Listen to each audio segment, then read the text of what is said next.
Il y a 24 ans, le 25 avril 1999, 10 000 pratiquants de Falun Gong ont lancé un appel historique devant le siège du Parti communiste chinois à Zhongnanhai, au cœur de Pékin, dans le but de demander pacifiquement au régime communiste de mettre fin au harcèlement et à la répression infligée à leurs pairs par les autorités locales. Cet appel a été lancé à la suite d'une période de répression croissante et de l'arrestation illégale de 45 pratiquants du Falun Gong dans la ville de Tianjin, arrestation qui a suscité des inquiétudes à l'échelle nationale au sujet de la liberté de pensée et de croyance.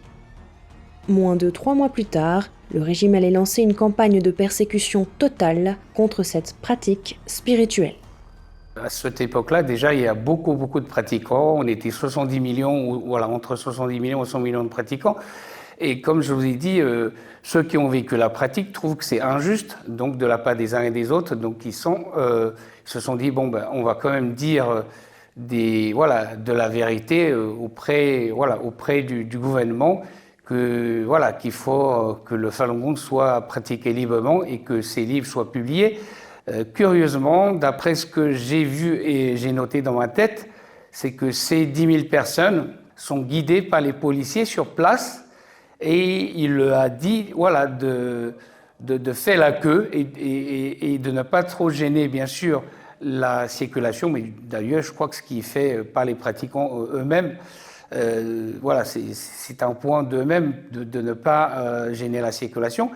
Jiang Zemin avait profité de cela en appelant encerclement du pouvoir, alors que les uns et les autres sont allés juste faire un appel pacifique pour faire comprendre au gouvernement que le Falun Gong est bon. Cette déformation des faits de la part du gouvernement chinois n'est pas le seul mensonge proféré dans l'objectif de diffamer la pratique et d'éradiquer le mouvement. Comme le rappelle Alain Tong, de nombreux Chinois ont été soudoyés pour participer à la propagande. Des personnes qui se sont montrées une scène d'immolation sur la place Tiananmen, en fait, c'est juste une mise en scène par la propagande. Ça, c'est terrible parce que ça a beaucoup choqué via la télévision la population tout entière.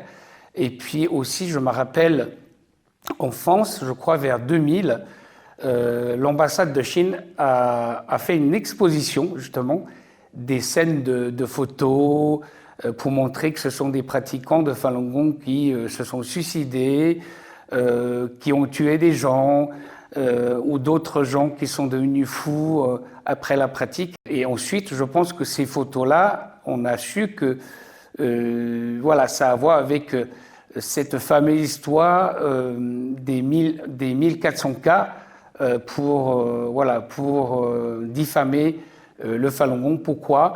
Parce que les médias et le régime chinois ont été chercher, par exemple, des familles pauvres, dont un membre, par exemple, qui se trouve à l'hôpital, qui n'arrive pas à payer les frais. Et eux, donc, ils ont été pour le convaincre de recevoir une interview et de passer des faux témoignages comme quoi, à cause de la pratique, qui sont devenus malades ou dans des hôpitaux psychiatriques, ils prennent des exemples des gens, comme quoi ils sont des pratiquants de Falun Gong, pour dire que ces gens-là, vous avez vu, ils ont pratiqué le Falun Gong, qui sont devenus fous, ou qui sont allés tuer des gens, ou ils se sont suicidés. On sait très bien que dans les enseignements du Falun Gong, le suicide est un crime, et on ne parle même pas de tuer, de tuer quoi que ce soit.